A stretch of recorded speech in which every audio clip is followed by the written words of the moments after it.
Oi, tudo bem com você? Welcome to Intermediate Portuguese, the only podcast that truly helps you tell your story in Portuguese the way you do in a native language. This is Ellie coming to you from Salvador. Today it's raining, but it's hot anyway. I can't really understand what's happening here. And today, after listening to this episode, you'll learn some informal expressions and informal ways to share good news with friends and also tell your story. But before you forget, head over to www.intermediateportuguese.com/verbs if you want to grab your free report to speak with more confidence using the right tenses at the right time. And right now, let's get started.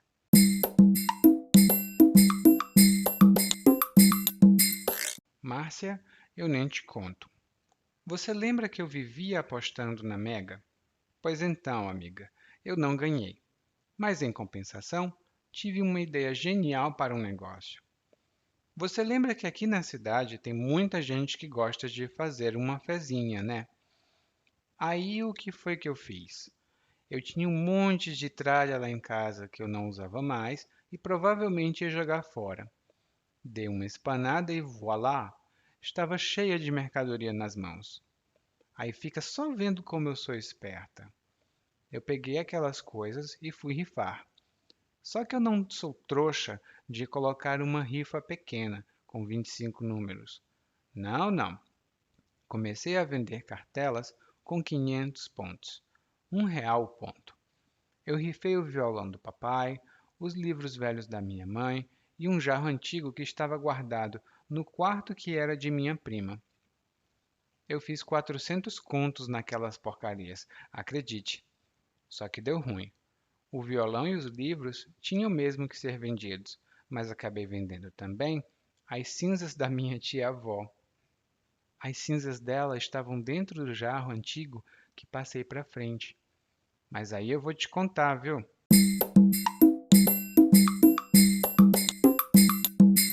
Hoje nós temos um monólogo um pouco diferente.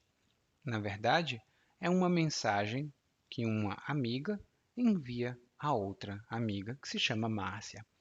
E ela começa dizendo: Márcia, eu nem te conto.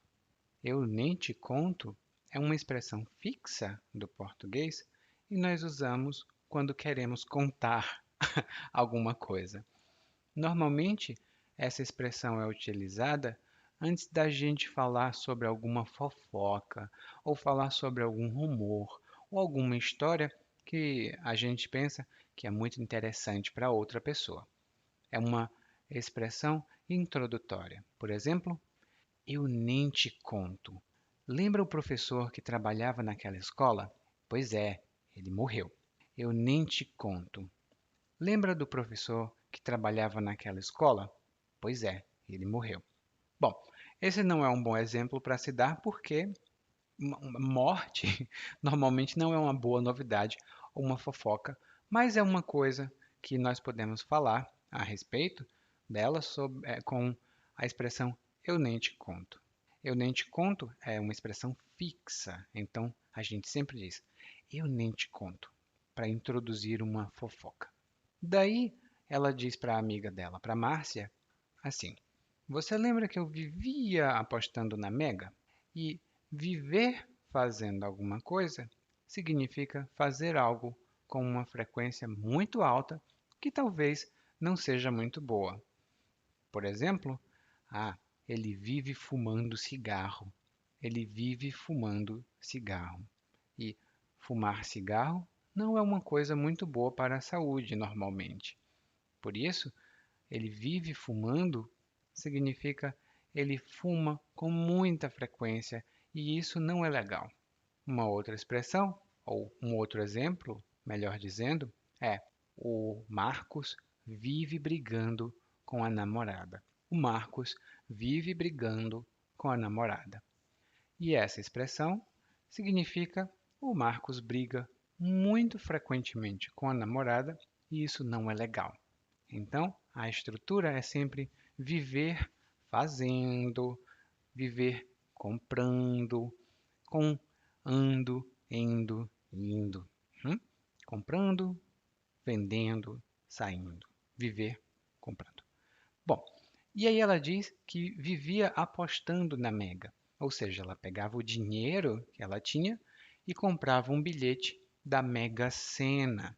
Mega Sena é um dos sorteios de loteria mais populares do Brasil há muitos e muitos e muitos anos. Ainda hoje, nós temos a Mega da Virada, que é o grande sorteio de milhões e milhões de reais no final do ano, e apostar na Mega é quase que um hábito obrigatório dos brasileiros.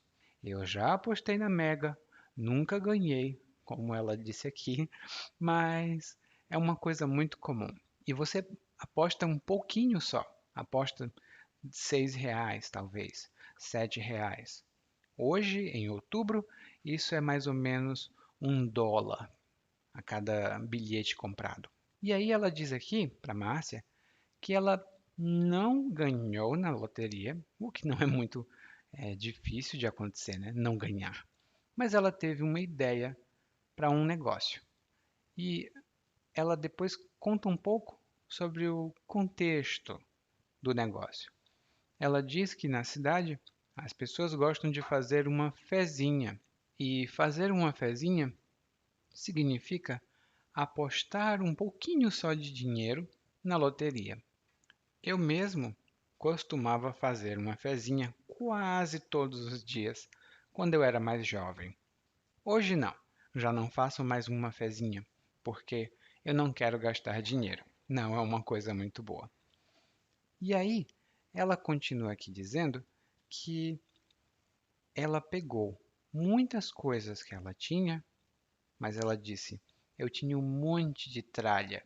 Tralha significa várias coisas, mas são coisas que talvez não tenham muito valor ou coisas que não são muito úteis. Por exemplo, o meu quarto precisa de uma limpeza. Tem muita tralha no chão, tem muita tralha em cima dos armários. O meu quarto precisa de uma limpeza. Tem muita tralha no chão e muita tralha em cima dos armários.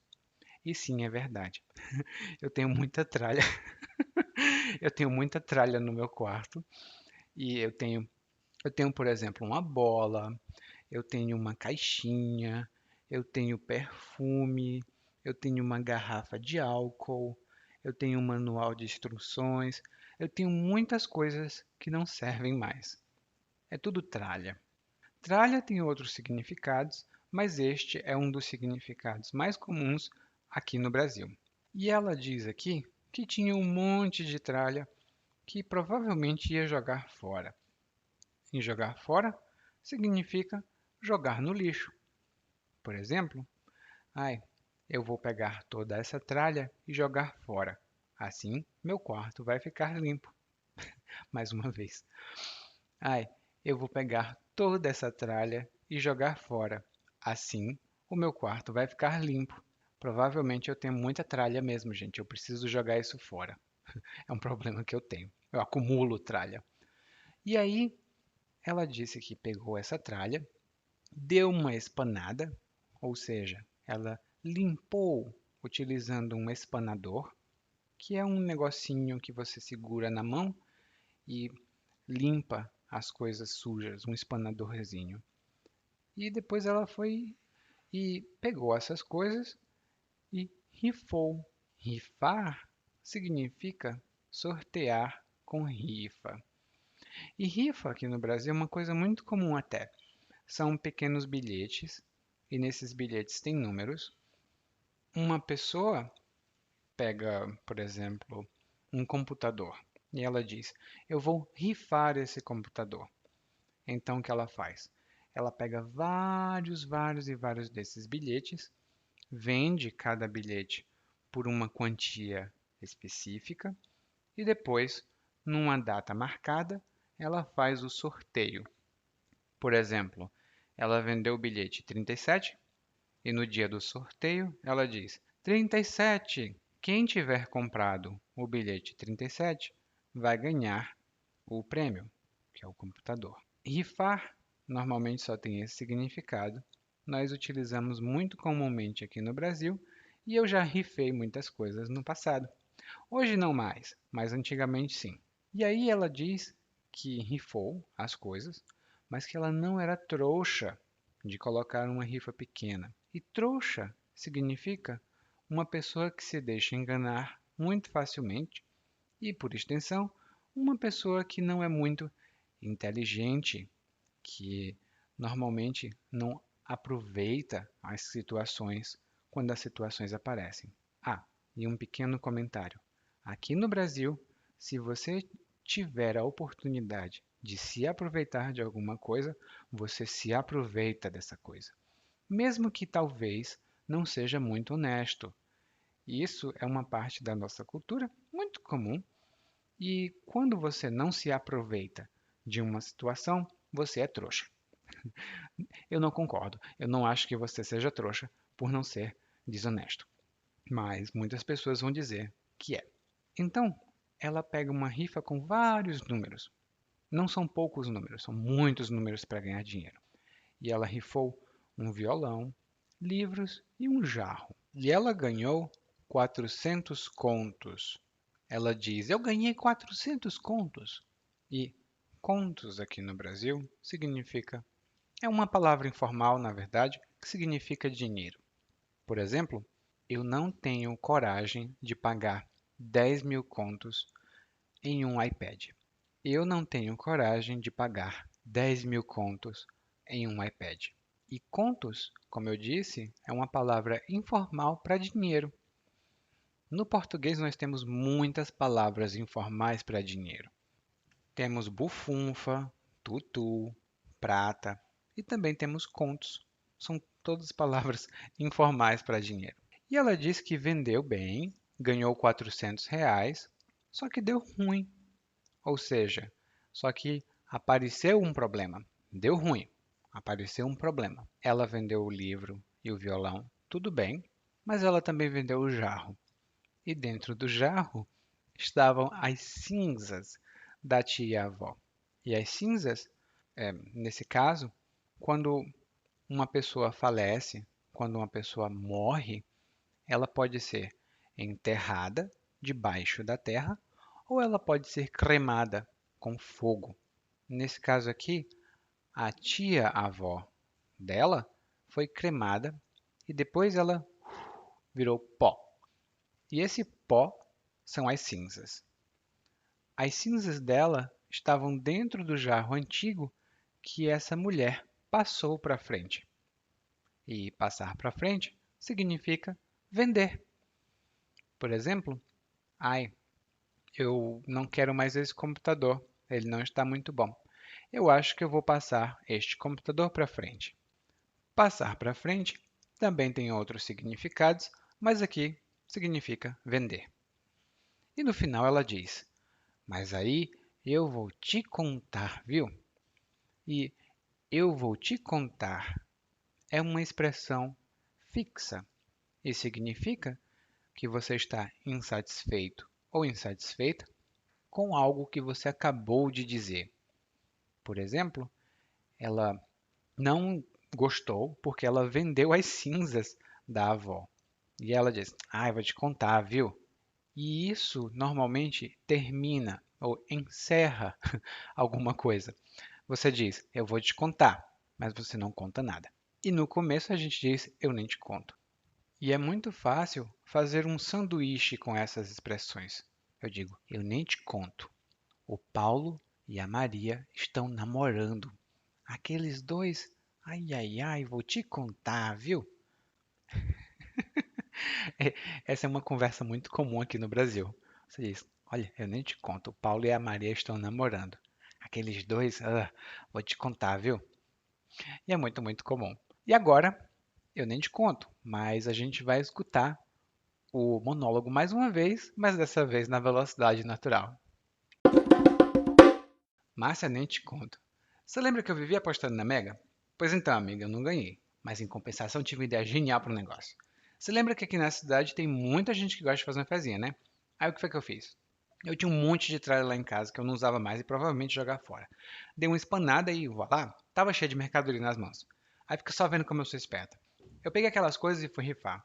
Só que eu não sou trouxa de colocar uma rifa pequena com 25 números. Não, não. Comecei a vender cartelas com 500 pontos. R$ 1 ponto. Eu rifei o violão do papai, os livros velhos da minha mãe e um jarro antigo que estava guardado no quarto, que era da minha prima. Eu fiz 400 contos naquelas porcarias, acredite. Só que deu ruim. O violão e os livros tinham mesmo que ser vendidos, mas acabei vendendo também as cinzas da minha tia-avó. A cinza dela estava dentro do jarro antigo que passei para frente. Mas aí eu vou te contar, viu?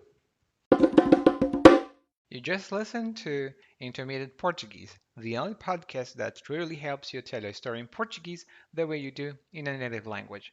This has been Ellie, and if you want to improve your Portuguese even faster, visit regularly www.portuguesewithellie.com and intermediateportuguese.com. Thank you. Muito obrigado e até a próxima. Tchau, tchau.